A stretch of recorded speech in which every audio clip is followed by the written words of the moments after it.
Okay, today I want to explain the process of sweating in, give you a few tips on how to make it easy, and also, just show you how it's done. The other thing I'm going to be doing today is I'm going to show you a very safe and easy way to install a crank. These are all spare parts that I have, and I thought I'd make a video just to help you guys out. So here we have our bearing. I have cooled this bearing in the freezer just for 20 minutes, the same amount of time that it's taken to heat these cases. I've heated these cases in a cold oven for 20 minutes at 160 degrees Celsius. Now, I put these cases in, this case in, when the oven was cold, and I used a gradual heating process. The reason I did that is because there are some thin parts of aluminum. Now, if you were to throw the cases into a hot oven or a preheated oven, you would end up heating up the smaller sections faster than some of the thicker sections, which would obviously take longer to heat up. If you did this, it may cause little stress fractures within the metal. It might not be noticeable to your eye, but it could affect the performance. You could get a crack or something like that. So what I'm going to do, this is a very simple process. I've just put a light film of oil around here. That's just to stop this from rusting when it's inside the motor.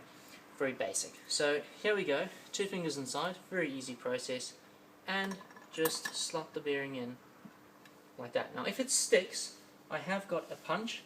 I'm not actually going to use the mallet, I'm just going to use the punch just to tap the edges just until, there we go, goes in. So I didn't quite put it in straight, and just use that just to tap around the outer race. Now I can actually pull this bearing out again with ease. I'll try this again, see if I can get it right this time.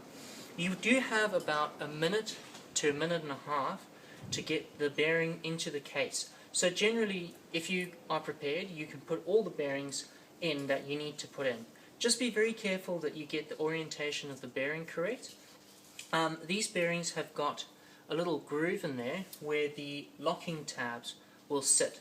So it's really important to make sure you don't install the bearing upside down, otherwise you'll have to remove the bearing and start again. So here we go, I'll try this again. So just be very careful, just be gentle, and it should slot right in, and you should hear it seat like that.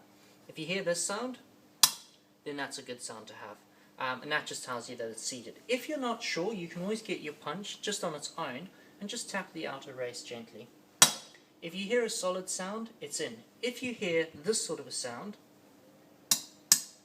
it's not in. If you hear a very light tinny sound, your bearing is not seated. You want this sound. Nice and just like that. So this bearing is now installed, and as you can see, I'm pulling it in and out quite a few times. It takes a while for the bearing to heat up and for the case to cool. There's a lot of metal around here, and as soon as you take it out, the heat just transfers straight away into the housing for the bearing. So I can actually do this a couple of times before it'll actually get too cold. I think it is already too cold. There we go. No, it wasn't. Just didn't have it in the right place. So there we go. Now that's installed. I'm going to leave that for probably about 2 or 3 minutes, and the heat from the cases will now transfer into the center of the bearing, or the inner race. Now, to install this crank easily, I'm going to use heat. Now, the reason I'm going to use heat, I'm going to basically heat this up and expand the inner race very, very slightly. It doesn't take much. There's not much of an interference between the crank and the inner race of your bearing. So this should be quite easy. Now for demonstration purposes, I'm just going to use this edge, so it makes it really easy. Now as you can see, it's not going in at all. So what I'm going to do to speed up the process is I've got a socket here. Now this socket, you might be wondering why on earth I'm holding a socket. This socket fits really nicely into there. It's actually the same diameter, it's just a little bit smaller than that. Now what I'm going to do is use heat transfer. I'm going to heat with my little blowtorch, I'm going to heat the outside of that just a little bit, just to speed up the process. And I'm going to slot it in like that. It'll then transfer the heat to the inner race, and that should expand ever so slightly. Like I said, doesn't take much, and my crank should just slot straight in without any problems. The only thing I forgot is this. I'm going to pop that in there. Now the heat shouldn't transfer into this too quickly, so I'm just going to slot that in. I don't really want to be holding on to this. There we go. Okay, and I'm just going to heat this up for a little bit. Normally about 30 seconds, but because I've got some time, I'm actually just going to wait for that to heat up. So, there we go.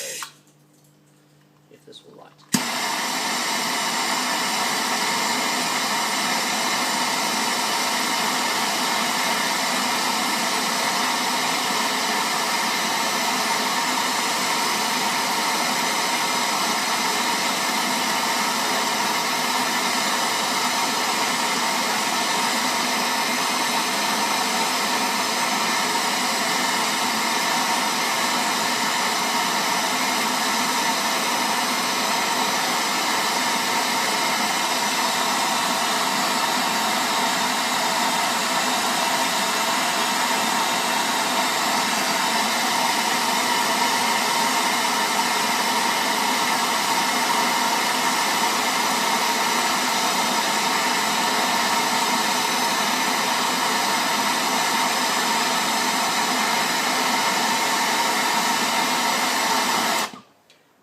Okay, so it doesn't take much, you just want to have a bit of a helping hand.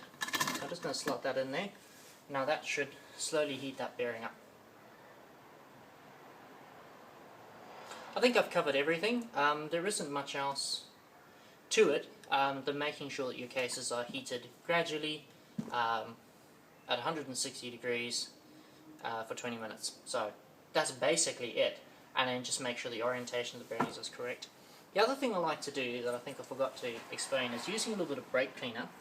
The reason I like brake cleaner is because it evaporates very, very quickly and leaves virtually no residue. I like to clean just inside before I heat the cases where the bearing is going to sit. The reason why is that even though these cases have been cleaned, sometimes you can get just a little bit of dirt. So spray a bit of that in, got a clean cloth, and just give it a good wipe before you put your bearings in, before you heat the cases, sorry, and then put your bearings in. I think I also said that you put a little bit of oil around there.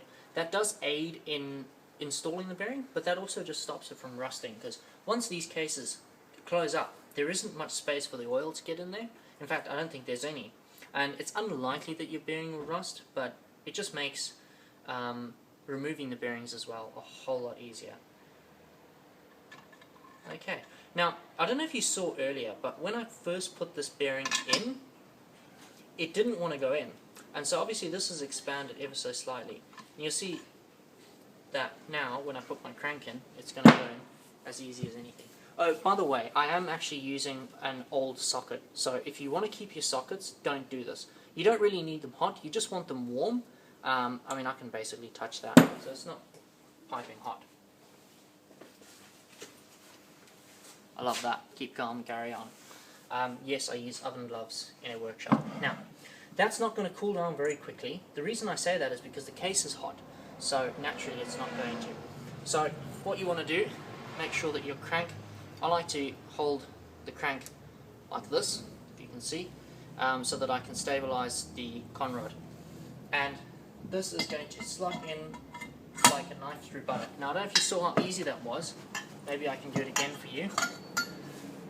Got your crank, got a heated inner, that's just slightly heated. You saw I didn't leave it in there for very long, and that's just going to slot right in. Very, very, very easy, and that's it, done. It's as simple as that. There is nothing more to it. Okay, the other thing I like to do as well, before I install this, hopefully this will come out again, I also like to put a bit of oil on there as well before I install it. That's probably about the one thing that I would say.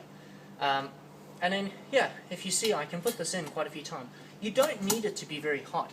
You can even go and put this, if you are worried about overheating it, you can put your little heating rod in there for 15-20 seconds, take it out and try, and if it doesn't work, obviously it's not hot enough. And just keep on going until it eventually fits. And keep the conrod upright, slot it straight in. Nice and easy, and I've used nothing more than a blowtorch. You can even just heat the socket up on the stove or in your oven. You don't want to get your socket too hot, because if you get your socket too hot, it'll weaken the metal.